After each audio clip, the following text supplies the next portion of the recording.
Hello and welcome back to a very exciting section. Why is it exciting? Well, we finally get to code and we're going to start off by learning HTML and then finally building our very first website.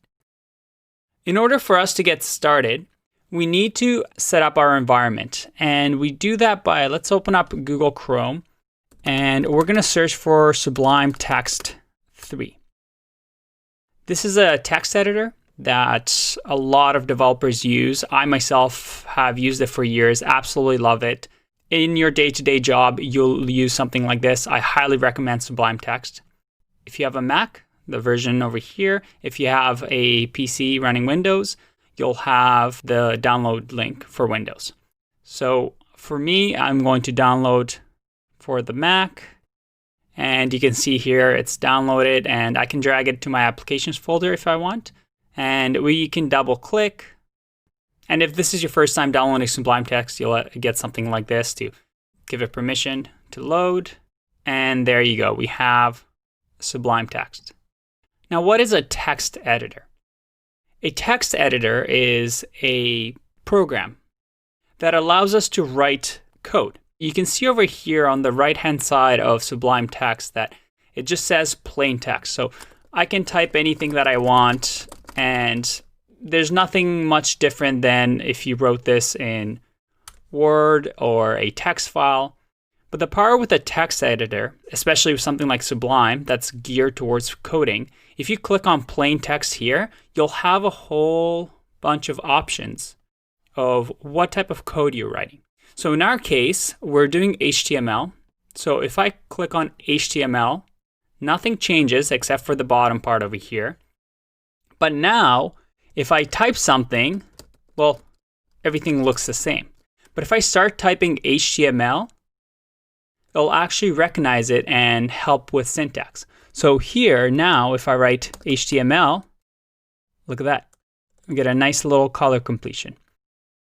So for us, for now, we're going to be writing HTML. You can see over here that there's different options. There's, where is it? There's CSS, JavaScript, which we'll learn later. So we're going to be using Sublime Text for this. For now, click on HTML, and let's write our very first web page. In order for us to have a web page, we write HTML, which stands for Hypertext Markup Language. So bear with me here. This is going to be new, but keep in mind that this is exactly what every single HTML page has. These are the set of rules that all HTML files must follow. And it goes like this. We define a doc type, and don't worry, I'll get into what that means in the next video. Then we have HTML, and we close these tags, HTML. The second part, we have a head and a closing head. You can see over here some patterns forming. Don't worry, I'll get back to these tags and explaining what they do in a bit. And then we also have body and then closing tags. And finally, here in the head, we have something called a title tag.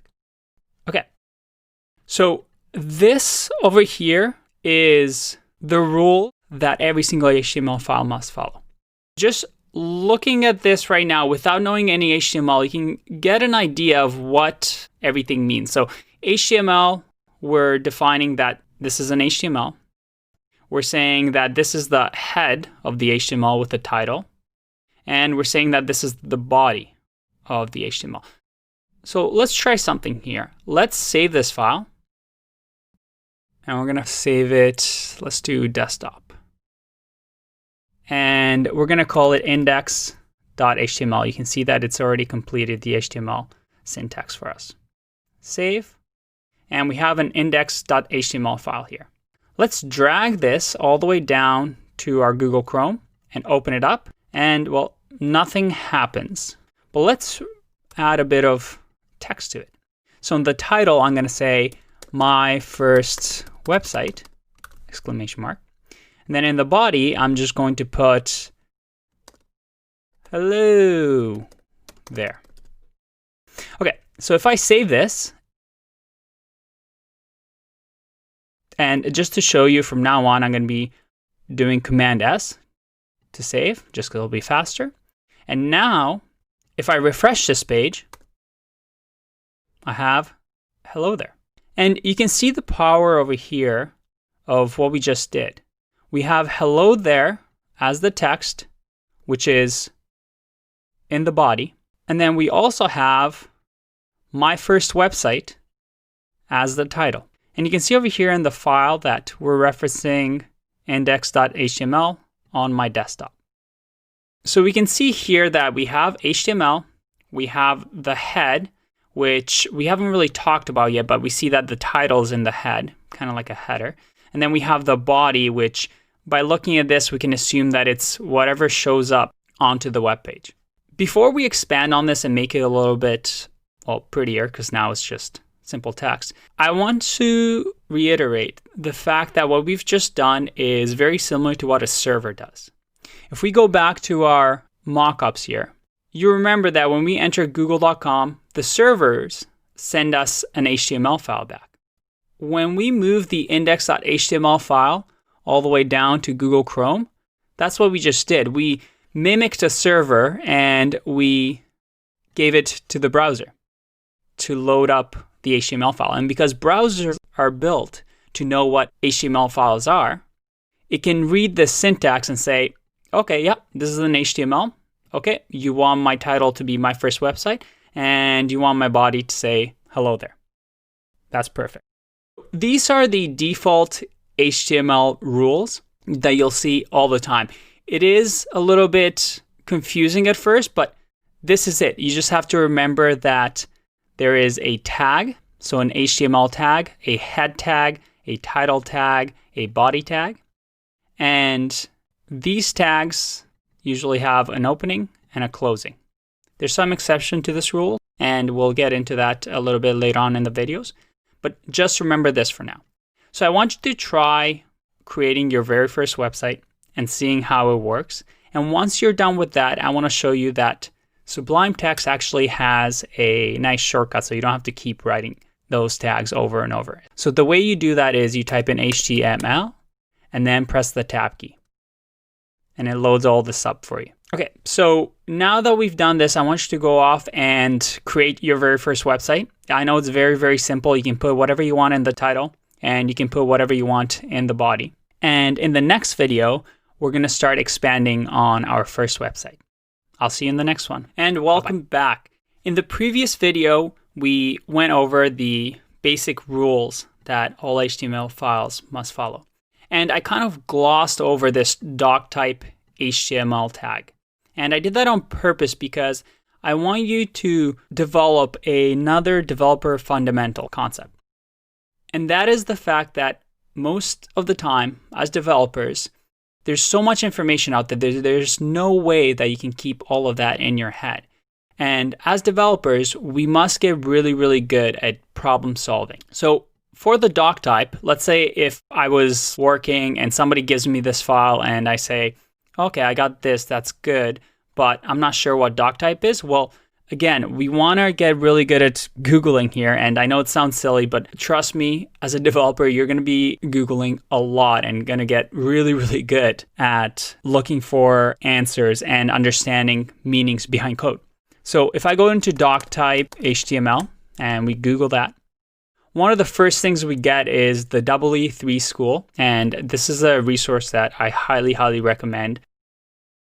It will actually explain what the doc type is and even show you a demo of what it does. You can read into this and get more familiar with it, but the general rule and the concept behind doc type is that doc type says to the browser, hey, just a heads up, this file is going to use HTML5. And we'll get into what HTML5 is, but right now HTML has evolved from back in the day when Tim Berners-Lee invented it to where it is now, and it has developed and evolved so that it has a few more tags, it has a few more features, and this is the way for us to say, hey, browser, we're going to be using HTML5, so please make sure that you load the website properly.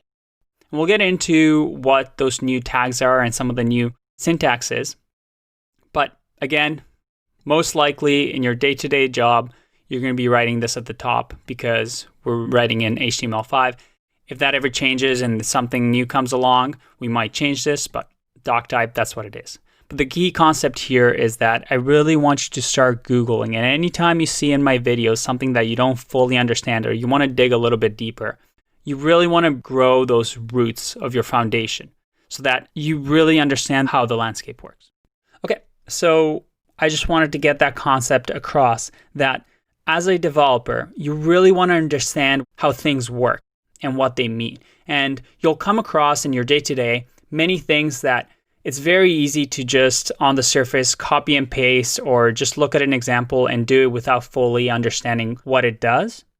But the developers that get really, really good salaries, really good jobs, and are considered senior developers are the ones that fully understand all the meaning behind the things that they do. We're going to be taking that throughout the course and making sure that we develop those fundamentals. But anytime, like I said, you have any questions or you don't understand something fully, I do encourage you to Google and get the answers because there's a ton of free resources out there for you to get fully comfortable with a topic. I'll see you in the next one. Welcome back. In this video, we're going to expand on our knowledge and introduce you to a few more HTML tags and make this website look a little bit prettier than just hello there. To get started, I'm just going to move the screens around so you can see better. All right, so we have the left and right. And again, just to make sure everything works, if I change anything here to boo, and then I click save, and then I refresh the page, I have everything updating. Perfect. Now, these aren't the only HTML tags that you'll encounter. There's actually a ton of them. And if you go back to the w3schools.com, you'll see over here all the HTML tags that exist. There's a lot of them. We're only going to be going through, I would say maybe 10 or 15 or so, because those are the only ones that, well, technically that I've used in many years of development. There's a few things on here that I've never even heard of, I've never used. You can always look these up and learn them yourself, but I'll say that there's about 10 or 15 tags that are used 99% of the time, and those are the ones that you'll encounter. So we'll go through some of those most popular ones. And HTML doesn't really get any harder than this. This is the syntax. As long as you get used to these little signs and structure, you're pretty much a HTML developer. So the first tag that I want to introduce you to is the h1 tag. So the way that I have it here is actually not right. You want to make sure that everything is surrounded by a tag. So a web browser right now can see boo and just print out boo. But if you want to do it right, you'd want to put something like an h1. And an h1 tag, if I save this and I refresh, we get what we call a header. So that is a header and then 1. What does 1 mean? Well, it actually goes all the way up to 6. So if I change this to 2, and I'm not going to do every single one. Let's just do another one. H6, boo, H6. And if I save this and refresh the page, you can see that there's different sizes in the text. So that's the header tag. And again, if I scroll through the W3 schools and I go to the H, you see over here that there's the header tags explained here. And this website is really, really cool because you can actually click on try it yourself and you can play around with different things. Click run and it changes it for you. So again, this is a really, really good website for you to get familiar with all the tags. But again, we're going to stick to our website for now. Another thing that I want to introduce you to is something called a p tag or a paragraph tag. A paragraph tag lets you have paragraphs.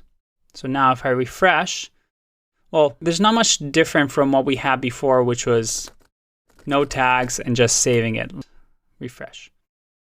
But you can see the difference when I copy and paste this and have a few paragraphs versus this.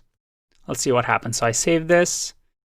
You'll see over here that with Sublime Text, after, I don't know, I want to say about maybe like 20 saves, it'll ask you to make a purchase because technically this is an unregistered one. You can ignore it for now, just click cancel. Again, it's just one annoying thing that will pop up every now and then. I actually have a registered Sublime Text. I just wanted to show you this error so you're not surprised when you see it. Use Sublime Text for as long as you need it for free. When you start getting into the developer role and working full-time with it, I do recommend that you make a purchase. It's a great program and you still get everything through the unregistered. You just have this pop-up that shows up after a few saves. But anyway, from now on, I'm going to be using a registered Sublime account. I just wanted to show you that error. If I refresh the page here, you'll see that I have the paragraphs show up nicely, but these unstructured pieces of text, well, everything's kind of in line and HTML doesn't really know what to do with it, so it puts everything on one line. I also want to show you one other quick trick in Sublime Text. So writing this gibberish is not very exciting and kind of takes a bit of time, and developers are lazy. We want to make sure that everything is done fast and efficient. So if you actually put lorem here and then press tab, you'll get lorem ipsum paragraphs. So let's do that. I'm going to delete that, lorem, tab, and then one more, lorem, tab. Perfect. Let's save that and refresh, and we have nice paragraphs. As you can see, we have some tags and what we call nested tags. So you can see that the body is the parent, and Sublime Text actually lets you close and open these. So you have the body tag, you have the header tags, which are children of the body tag, and then we have p tags. A lot of people get confused in the naming.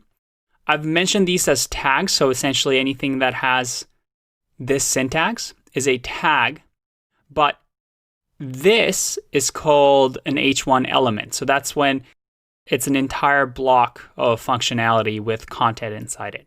So again, tags, and then this is an H1 element. Again, it's just naming, but you'll hear tags and elements kind of used interchangeably, but those are the specific differences. All right, let's get into some of the more exciting things. Let's say, for example, I really want to emphasize lorem ipsum here. Well, I can use another tag, b tag, and then we close it at lorem ipsum. And let's make the screen here a little bit bigger just so you can see. There you go. So we have the b tags over here, and if I click save, I refresh. Oops. No, we don't want to translate this page. We see that this is now bolded. Again, let's make it a little bit bigger. There you go. Now, this syntax is actually not used anymore, or it's not recommended. Obviously, it still works. But there was a problem that HTML was initially used for websites that ran on computers, on PCs, on Macs. And now we have things such as mobile phones and iPads. Although the bolded text, and we actually have another one, which was the italicized I. Although we had this, for most phones, some of them didn't have ability to bold the text and didn't have the ability to italicize. Or some screen readers, which people who are visually impaired use, didn't really understand the meaning behind italicize and bold. So now we use something called strong for bolded, and refresh. And then for italicized, we use EM for emphasis. And there you go. Now, the reason this change was made was a move towards something called semantic HTML, and we'll get into that into a later lesson. But just know that there's some tags that have evolved over the years, and it's part of why HTML5 exists. We'll get into that a little bit more, but just wanted to give you a quick note on that. All right, I think that's enough for now. We're going to get into more tags in the next video. For now, play around, and I'll see you in the next one. And welcome back.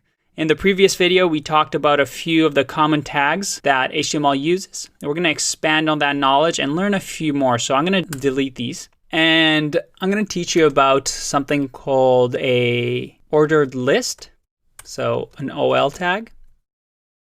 And within this tag, we have list items. Banana. And another list item. Do apple. And lastly, let's do orange.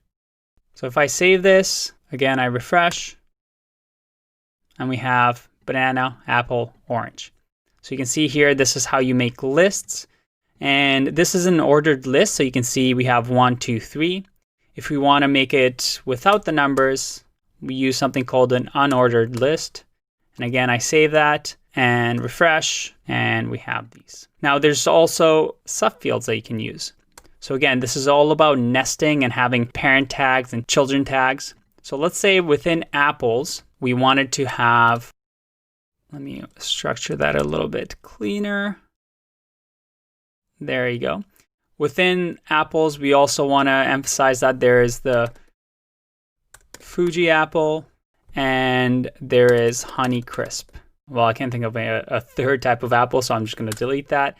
If I save this and refresh, well, we have a nested list. There you have it. We have your list items. I'll see you in the next video where we're going to learn about putting images into our website and self-closing tags. And welcome back. In this video, we're going to be learning about self-closing tags. Up until this point, we've used HTML tags that have the opening and then the closing, which has this slash in it. Now, there are a few elements that don't have this syntax, but they have something called self-closing tags. So let's say here between Fuji and Honey Crisp, I want to have a bit of a line break. I can use something like BR here, break. And if I save this and I refresh, we have a little line break. There's also HR, which is horizontal. So you get a horizontal line, if I refresh, right through here. HR, break, just have one single element, self-closing. You might also see something like this, and that is something from the old version of HTML, which uses XHTML. You can read up more about it on your own, but just keep in mind that with HTML5, we're just going to be using this. So obviously on web pages, there's going to be images. So would it be nice if there was a picture of a Fuji apple here? Let's see how we can do it. So with an image tag, and let's think about this critically. If I didn't know what an image tag is and I wanted to add an image to my HTML file, well, if I Google image HTML tag, again, one of the first websites that pops up is the W3 Schools. And I'll show you exactly how an image tag works. If I click try yourself, you can see it in action. You can play around with it. But you can see here that an image tag is a self-closing tag. There's no closing image tag, just one single tag. And if I do image, and we have something called source here. And this is something called an attribute. Some HTML tags can have something called attributes, which add special properties to the specific tag. So an attribute always has a value attached to it. And the image source, that's what SRC stands for, tells us where the image is coming from. So let's find an image of Fuji apple. Let's go images. Oh, I like this one. Let's do view image, and it'll give us the link of where this image is. So I'm just going to copy that, paste it in here. Let's go back to our example here. We can see here that there's a few more attributes that we can add to an image tag. But for now, we can just leave it here. Close the tag. You can see that Sublime text adds the nice highlighting for us. And if I save this, go back to our website, and I click refresh, I get this massive Fuji apple. And obviously that's too big. Ideally, we can make it a little bit smaller. Again, if we go back into the example, you'll see that it has width and height. So we can actually just copy that and add it to the attributes so that we specify the width, and this is in pixels. So I save that, I refresh, and look at that, we have the Fuji apple. It looks very, very pretty. Let's add the picture for Honeycrisp as well. I'm going to do this fast. You should be able to just copy this image. And again, we want to make it the same size as the previous one. So I'm going to leave the width and height the same. And let's find an image of a Honeycrisp apple. So Honeycrisp apple images. Well, it looks quite similar, doesn't it? And view image. Let's copy the source from here. I'm going to save that. Go back to our website and let's refresh. And look at that. We have our apples. So image tags are very, very useful. You might be asking yourself, what is the alt attribute mean? And this is something that you can actually read up on. So if you scroll down, if you look over here, you can see that alt specifies an alternate text for an image. So again, this is something that can be used by screen readers, and you can define what the image is of. So in here, the alt is smiley face. So that when a screen reader reads it, says, oh, in this part of the website, there is a smiley face. Just to recap, we learned about self-closing tags, which don't require two of them. So an opening and a closing tag, just a single one. So we used BR for line break. We used HR for a horizontal line. And then we have the image tag that also has to have some attributes. So it has a source, which tells us where to grab the image from. It has a width attribute, a height attribute with a value of 42 pixels and 42. All right, I'll see you in the next lesson. Welcome back. Bye-bye. In the previous videos, we talked about some of the most common HTML tags and how the HTML document is read by the browser. However, we've missed one critical feature of HTML. And if we go back to our diagram here that we should remember from the first section, the HTML file gets sent to us, but the power of HTML is in its ability to link to other documents. So if I go back here to our website, it's a simple one-page website, but I can't really click on Fuji or Apple or banana. It doesn't link to anything. There must be an HTML tag that we can use for that, right? Well, yes, there is. It's called an anchor tag. So an anchor tag is very easy, just an A. And this anchor tag has something called an href, which is an attribute, and it's the hypertext reference. So in this href, you'll be able to link to something. So let's close this A tag. It has an opening and a closing tag. And if I save this and refresh the page, well, nothing happens because you need something in the anchor tag. So let's do new page. I save that, I refresh, and we have new page here. Now, if I click this, nothing happens. So you can see that it has the link and the mouse changes images, so it's clickable, but nothing happens. Well, that's because we need to specify where we want the link to go. Now let's think about this. If we want to link to a new page, we don't really have another new page. If you remember, we only have index.html. Wouldn't it be great if there was another file that we can link to? Well, let's create another file. Let's open up Sublime Text actually. I'm going to say File, New File. I'm going to save this as a new page, and we're going to save it to desktop. And see over here how when I went to Sublime Text, it's now a plain text.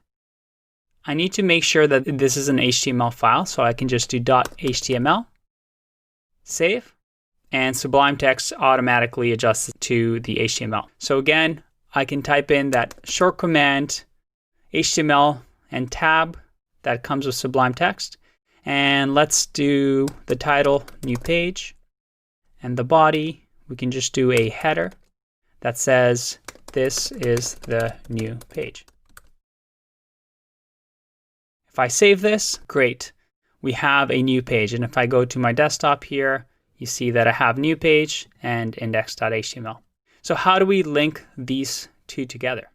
Well, it's very simple. We open up Sublime again, and within index.html, the href can now say we're linking to new page.html. Let's save that and let's give it a try. Refresh the page, click, and this is a new page. Awesome, but to go back, we have to press the back symbol. So let's link back to the original file. Again, we can do this by p tag, which is for paragraph. I'm going to say go back. Close that tag. But hold on a minute. I need an anchor tag, right? If I just save this and refresh the page, I say go back. But what if you really, really want this to be a paragraph? Or let's say you want this to be an H2, but you also want it to be an anchor tag. Well, that's very simple. You just wrap it in an anchor tag. And just so it's nice and clear, we're going to have the nice spacing here. And again, an anchor tag must have an href, which tells us where to go. And we want to go to index.html. So index.html, save, and refresh. Let's go back. Let's go to the next one and back. So this is the power that comes with HTML, this ability to link to other pages. And yeah, we can have text, we can have lists, we can have images, but the true power is in this linking ability. In the next episode, we're going to expand on this. I'll see you in that one. Bye-bye. And welcome to the student Q&A section. So as students take this course, usually I get a bunch of questions. Some of them are really, really good. Some of them I get often. And we're going to use these Q&A sections for me to make a reply video to answer some of those really, really good questions. And the first one we're going to tackle for this video is index.html. If we go back to our example that we had, you've noticed that I've always used index.html as the first page, and then we created a new page.html. Now you might be asking yourself, why index.html? Why not home.html or apples.html? And you could actually do that, but I can explain this really well by looking at this diagram. Most of the time, there are more than a few HTML files. You saw that with our example, we had our index.html and also new page.html. But when we make that request to, let's say, google.com, how does the server know which HTML to return first for the homepage? And you could go into the server and configure it and tell it, you know what, I want about.html to be the first page. But by default, most servers just say, I'll return index.html. If I see index.html in the servers, I'll just return that. So this is just a common practice that you'll see in a lot of the projects at a lot of the websites that you'll work with, is that index.html is usually, you can think of it as the homepage, the first HTML file that the server returns. And if anybody in the index.html clicks on a link, then it will return whichever link they return. So that would be, let's say they click on about anchor tag, then they'll get about.html. So that's it. That is your answer to your question. I'll see you in the next one. Bye-bye. And we got another Q&A video for you. And this one is going to be talking about something that you may have seen yourself while following along these videos. And that is the fact that this file over here is different than, let's say, if you go to a website and you see HTTPS. What does that mean?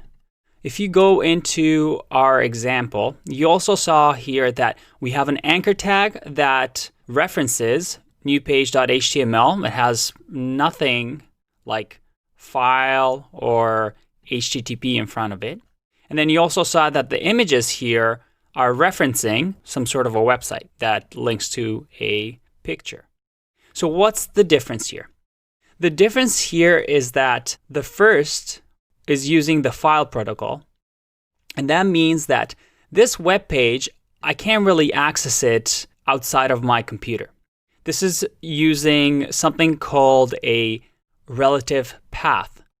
If I go into my index.html, I am saying to link to newpage.html relative to where index.html is.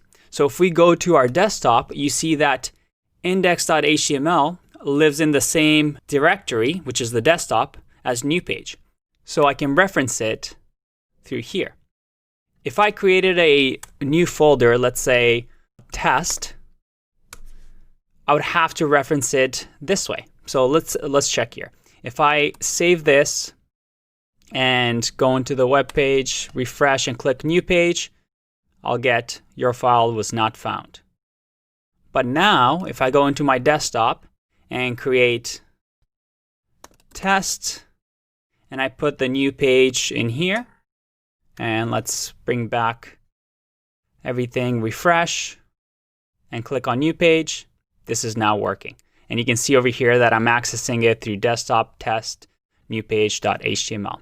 So that's called a relative path. So relative to where index.html page is, I am saying index.html, I want you to access from test new page HTML. If you look at the images, you'll see that we have something different. We're accessing the image through HTTP, which we'll get into later videos when we talk about servers, but this is how we access files over the internet. If I wanted this anchor tag, this new page, to actually link to something, maybe another website, maybe to this hilarious GIF, well, I can copy this link, open up my Sublime Text, and now I can just copy this with the HTTPS protocol. And now this is an absolute link. No matter where I reference this, if I put it into newpage.html or index.html, no matter what, this link will get me to this GIF. So let's test that out. I save this, I refresh, and I click on new page, and look at that. We have the GIF. All right. Hopefully that answers your question. We'll get into HTTP and HTTPS later on in the course. But for now, keep that in mind that there is absolute path and then there is relative path. I'm going to fix that so we have it back for the next video. And I'll see you on the next back. We're going to get into some more advanced tags. And probably the most important tag that you'll use, other than the ones that we've covered so far, are tags that we need to create forms. As you know, when you go to websites, usually there's some sort of a login or registration form. So we're going to build that out today. To get started, let's just create a new file here. We'll save it and call it register.html on our desktop. Perfect. And we know that we want an HTML, so we use our little shortcut and we'll title it register, save that. And now in the index.html file, let's add another link that references register.html, and it'll just say here register.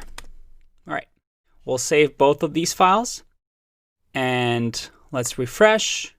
We have register. Click register. Well, we have nothing yet, but it looks like it's working. Let's add this on a new line just because it looks prettier that way. So to do that, if you remember, we're going to add a break tag. So let's refresh. There you go. We have new page and register. Okay, so let's build out this form. If we go into register.html, the way we write forms in HTML, well, conveniently, there's a form tag. Okay, but this form tag itself, it needs to have the actual form inside of it. So what kind of form elements do we have? Well, again, if we remember our good old friend W3C, let's type in forms. And we can see over here that we have HTML forms. and refresh. We'll make that full screen, and you can see over here that there's a ton of information on it, but you can look that up yourself. For now, I'm going to introduce you to the most common ones, probably the ones that you'll use 90% of the time. The first one, as we do with any form, and let's go to that page for now, is, well, we want to enter our name.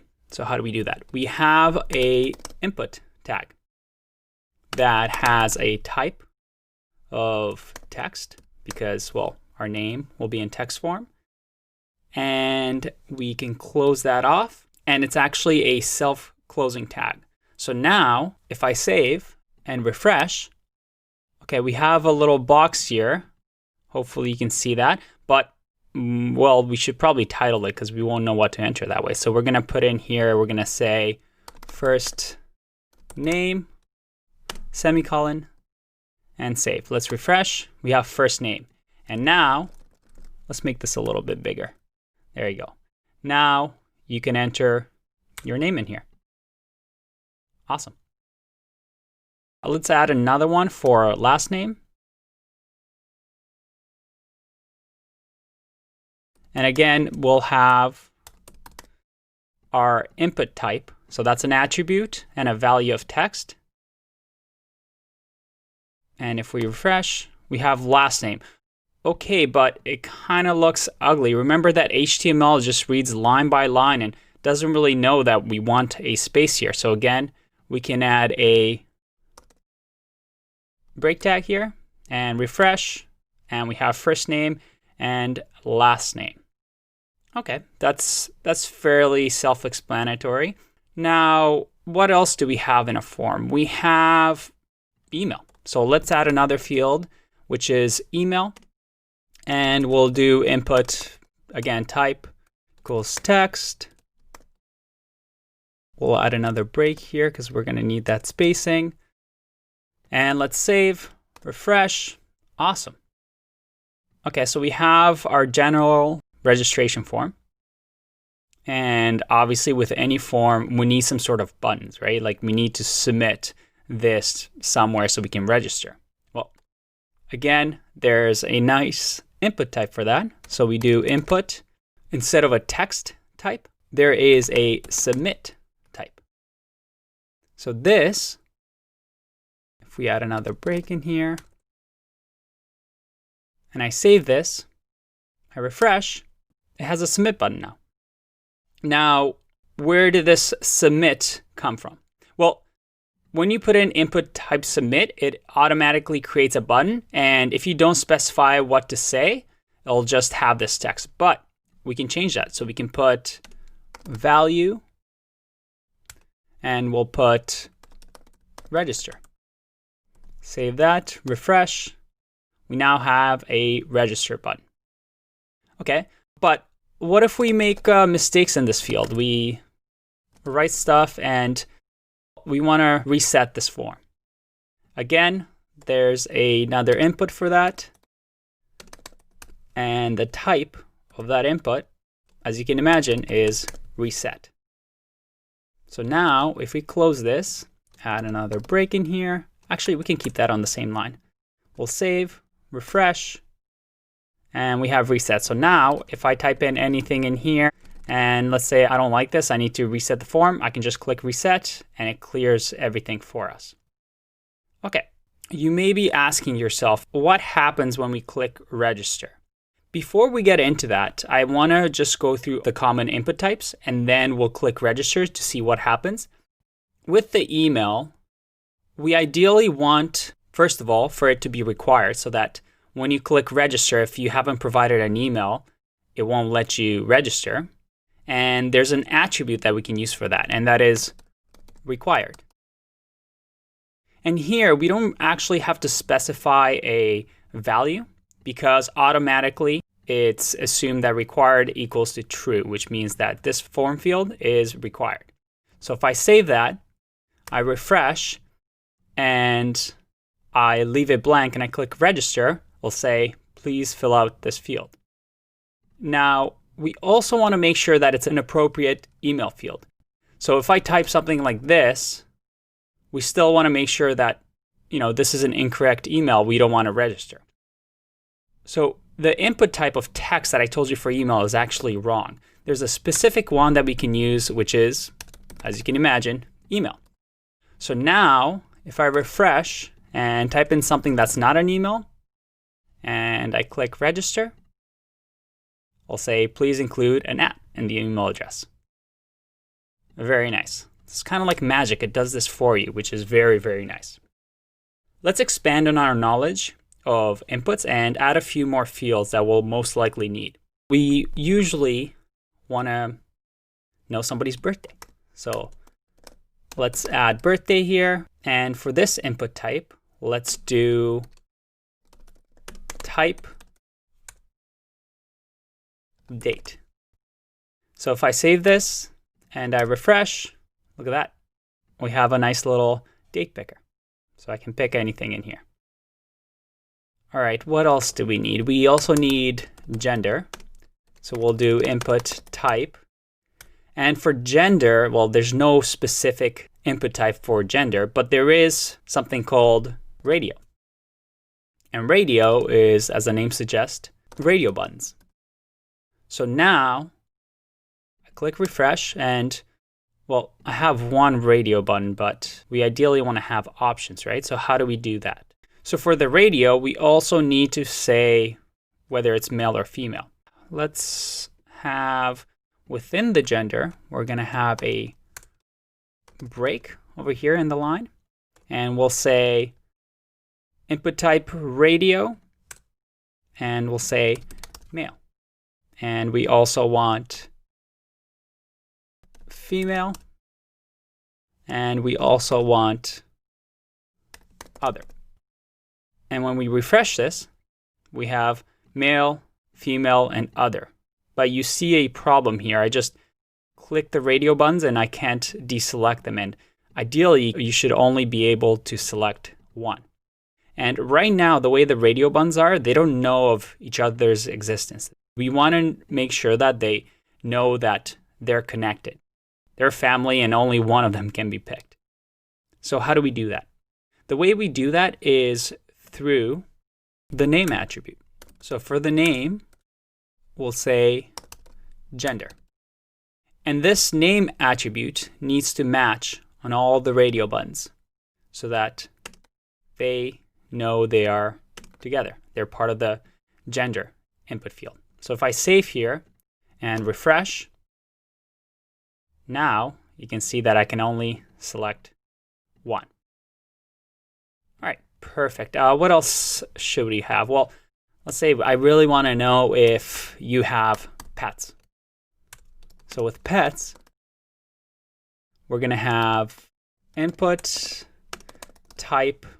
Well, you can have multiple pets, so it won't be radio buttons. We want checkbox. So checkbox, we want it to have cats, or let's just put cat. And we want to have, can't type today, checkbox, and we want to have dogs. So let's save that, let's refresh, and look at that. We have pets, but this time it's checkboxes, which means I can select multiple. I want to introduce you to one last form element, and it's actually not an input with a type. As we've described before, it's a little bit different, but the idea is still the same. So let's add cars here, and we want this to be a drop-down menu. Again, something that we see very often in form fields. However, unlike an input tag, we have to do a select tag, closing select tag as well. And within here, we can put in our options. So the option will be, we'll have a value of Volvo, and we'll say Volvo because we want that actually printed to the screen. And again, we have to close that tag. We'll add Audi, And we'll close that tag as well. And we can keep adding them, but for now, just 2 is fine. If I save this and I refresh, we have cars. Let's add a break here, just so it looks nicer. There you go. And here, now we have a drop-down menu.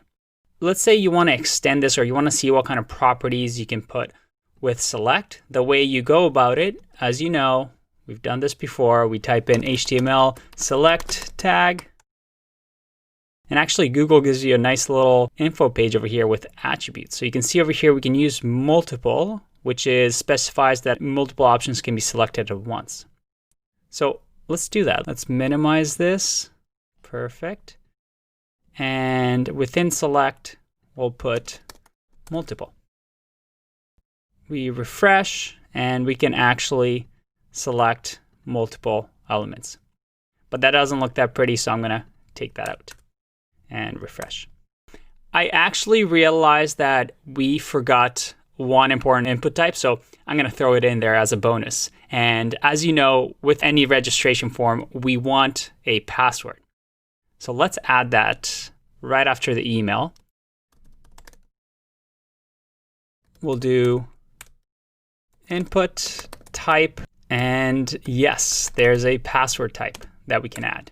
And this password type will have another attribute that's kind of cool, and that is min, which is the minimum characters that a password needs.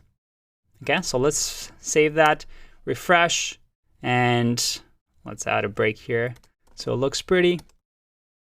Refresh. And now the password field, look at that. It acts like a password field. All right, let's submit this form and see what happens. Okay, Andre, can we finally submit this form? All right, in this video, we'll finally see what happens when we submit this form. But there is one last thing that we need to include, and that is the name attributes. And then I'll explain towards the end of this video why we need those. So we want to add in each one of our fields a name attribute. So this one will be first name, and I'm just going to copy and paste here just so it'll be a little bit faster. We have last name, email, password, birthday. We already have these for the radio buttons, which is good. And we need here cat, dog, Volvo, Volvo. Okay, and we don't need it for the buttons because, well, there's no user information there. So I'm going to save that, and I'm going to make this full screen so you can see. I'm going to refresh the page, and let's enter some fake data and see what happens. So I'm going to say fake, man, email address is fake, password would be 123, birthday will be male with a cat and has an Audi. I'm going to click register now, but keep an eye out up over here to see what happens when I click. Did you catch that? Let's copy this, because when I clicked register, this got attached. I'm going to minimize this and print this out here so we can see it for ourselves. First, we have a question mark, then first name, fake. That's exactly what we entered. We have last name, man.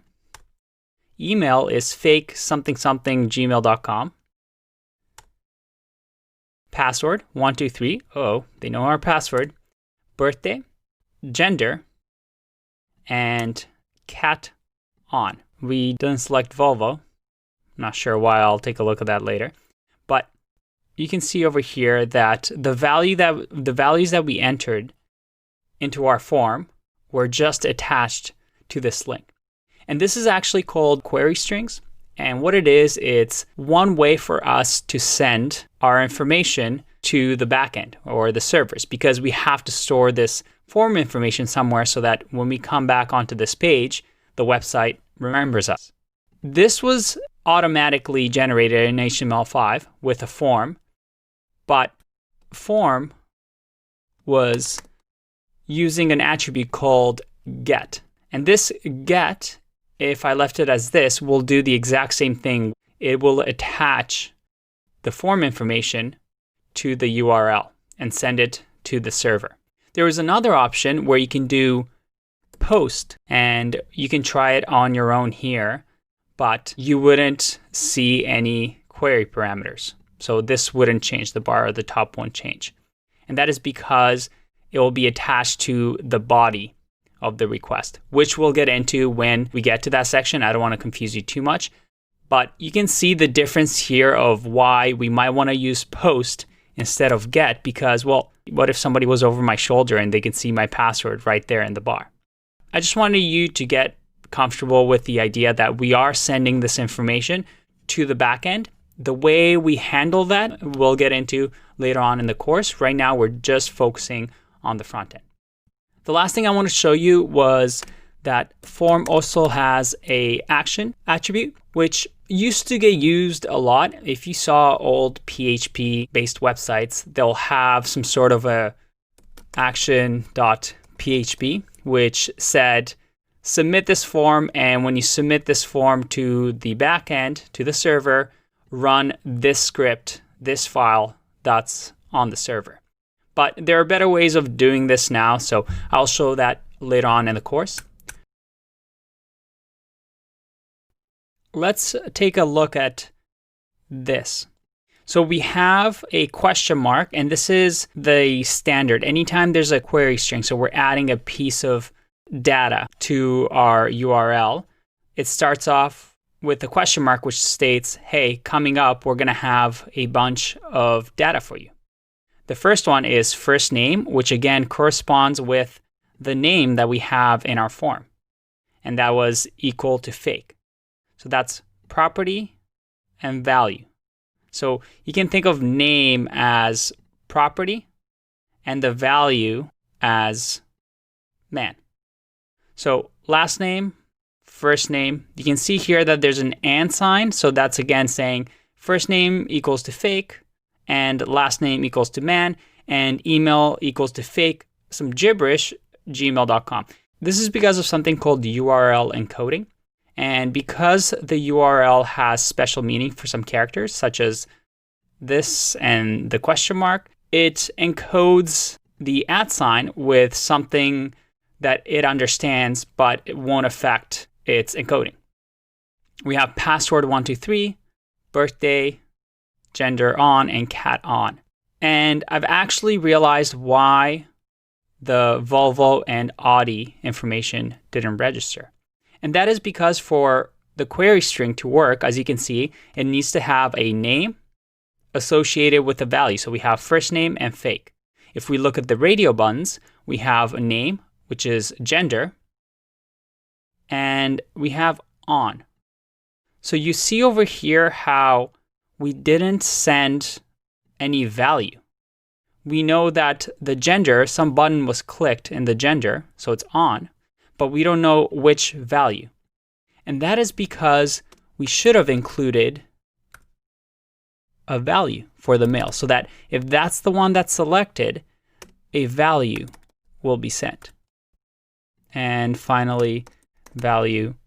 And now same with the select.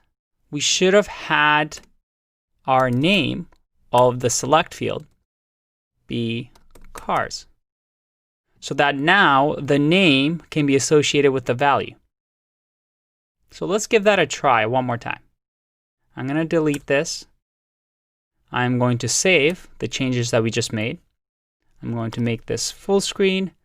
Let's refresh and enter some new information. Fake, new, email is newfake@gmail.com. Password is 1234 this time. Birthday, let's do female, dog, and Audi. I'm going to click register. And let's see what we have here. We have first name fake, last name is new, email newfake@gmail.com, password 1234, birthday, gender is female, good, dog is on, okay, so we've selected dog, that's great, and then cars is Audi. There you go. And that's as complicated as forms are going to get. You'll encounter this a lot, and there's definitely in most websites that you build, whether it's a landing page, a website that requires registration, this is something that you'll see a lot. Once you understand this, once it makes sense, you can call yourself an HTML developer. So I'll see you in the next one. Bye-bye. Hello and welcome back. I'm excited to show you a few more tags before we get into some fun things that we can do with HTML now, and we can finish up the course. You may be wondering, hey, what if maybe I'm working with a team and we're all working on the same HTML file, and I want to maybe have a comment in there to let them know that maybe here use get, not post. Let's capitalize that. If we just do this the way it is, it's going to show up on the website. We just want it as a comment so that people who look at the code can see it without affecting the website. Well, HTML has a way to comment, and the way you do that is like this. Greater than sign, exclamation mark, dash dash. And then same on the other side without the exclamation mark. Now, that's kind of tedious to write. In Sublime Text, you can do that by holding command slash. So command slash, and you can do it that way. And if you have a Windows-based laptop or computer, and that is the Windows key and slash. So that's how we write comments. And if I save this and refresh, nothing shows up. Perfect. And then the last two tags that I'm going to show you are the div tags for division and the span tags. These tags are, how can I say this, useless right now. And it's because they're used to divide content. So div, you're going to see in a lot of web pages, are used like this to, let's say, wrap the form. So by doing this, let's see if it does anything. Nope, everything looks the exact same. But this is very powerful when we get into CSS, because what this allows us to do is to divide up our content. Imagine if we had a registration form here, maybe another piece of content, maybe an image up here. Div allows us to add styles and divide up the content into each different section so that each section of our website can have its own little box. So you're going to see this a lot in the CSS section, but for now, just keep that in mind so there's no surprises. Span is the same thing, except span is an inline element. So an inline element is different from a block element because with span, we can just add it to a specific line. So we can do span and span. And again, this won't do anything. If I refresh, nothing happens. But now, in line, we can add some styles only to the first name, and we can emphasize it. So these are just tags that we can use as tools when we want to have a container, an invisible container around a piece of element in our HTML that perhaps we want to add some style to or have some specific functionality to. So again, we're not going to worry about adding these to our current website, but I wanted to show you that those do exist, and we're going to encounter those in the CSS chapter. That's it for now. Talk to you soon. Bye-bye. Wow, good job for still hanging in there. It only gets more and more exciting from here. We're just scratching the surface with the power that comes with being a web developer. But I want to quickly talk about HTML versus HTML5. I've mentioned this topic a few times, but just kind of brushed it off and told you, yeah, this is HTML, yeah, this is HTML5. But I wanted to just take a break and quickly go over the basic concept of what HTML5 is. If you remember in our diagram, HTML, when it first got started in 1989 to 1991, it wasn't as elaborate. It didn't have as many features as it has now. We want to make sure that all these browsers play nicely and understand our HTML rules. So if you remember, our friend Tim, our first web developer, the guy who created the World Wide Web, has a governing body that establishes what HTML should look like so that these individual browsers can know how to code their browsers so that it reads HTML properly. And obviously the web that we had in the 90s is very different than the one that we have now. So there's a lot of new things that we need to update. And some of those things are phones. And we have tablets. And just overall, we need more power from HTML. So HTML5 was the evolution. And there were many, many evolutions of HTML. HTML5 is the latest one, where we try to add on features so that we can improve the user experience. Now, what are some of those features? Let's take a quick look at our good old friend W3 Schools. One of the things that HTML5 wants to do is we want to make sure that it doesn't affect any old website. If you remember our very first website from Tim, maybe in 1991, well, that still works to this day. We visited it in the previous videos. You can still visit websites from the 90s because we want to make sure that everything is backwards compatible. That's a fancy way of saying older versions are not obsolete. But we also want to tack on these features. And you can read on the website all the information of HTML5 and what it does and some of the things that it supports. And it does get a little technical and we don't need to get into it too much. But the one thing that I want to emphasize that it introduced this idea of semantic elements. And what that means is they wanted to make websites more descriptive. Search engines such as Google go on websites and they use these things called crawlers to look through your website, these machines that are reading your HTML to understand what your website is, what the topic about it is, so that they could rank it in search engines. And HTML5 semantic elements tries to add a little bit more meaning for these robots so that when they encounter something, it makes a little bit more sense. So this is an example of some of these new tags that HTML5 introduced. And let's show you a few of them. So for example, if we wanted to comment this out, we know how to do that already.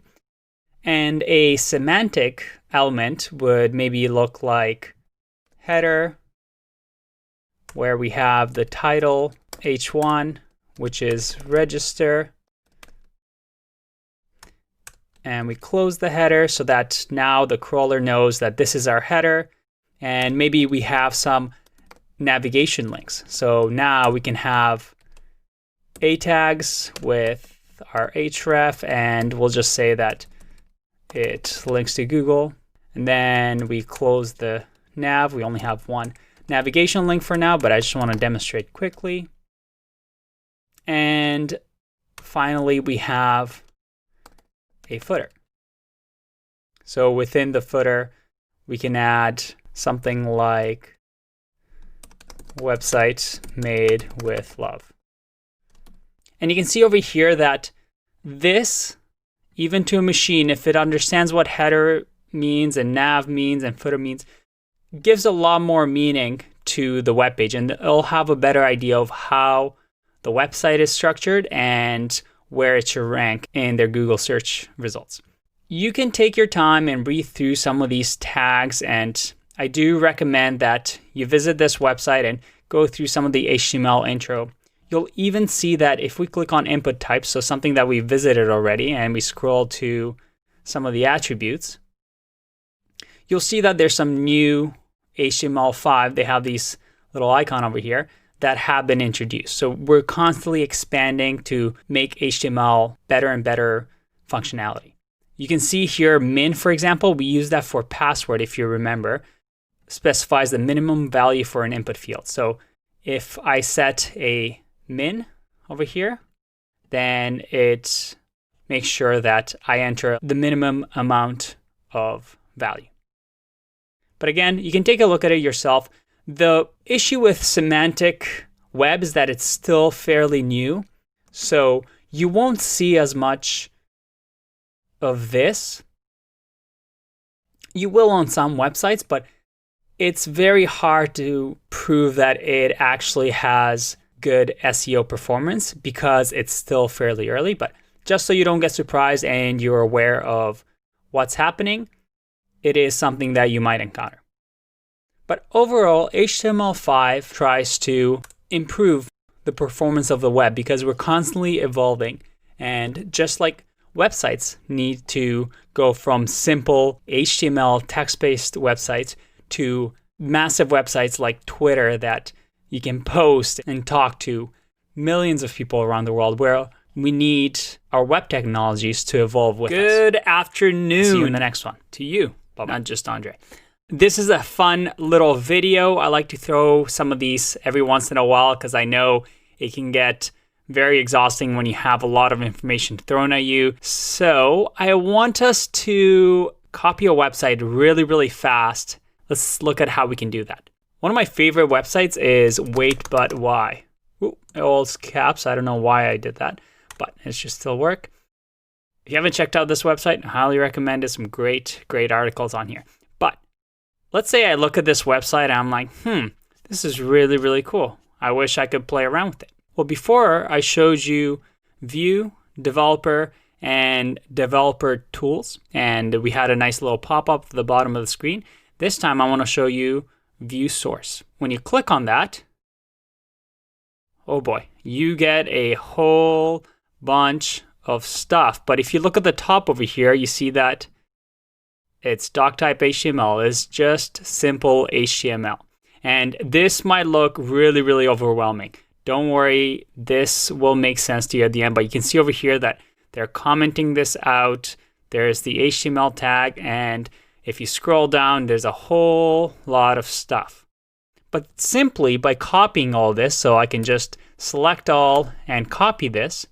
And if I open up Sublime, there you go. And let's just open up a new file over here and paste this. Ooh, that's a lot of stuff. I'm going to save.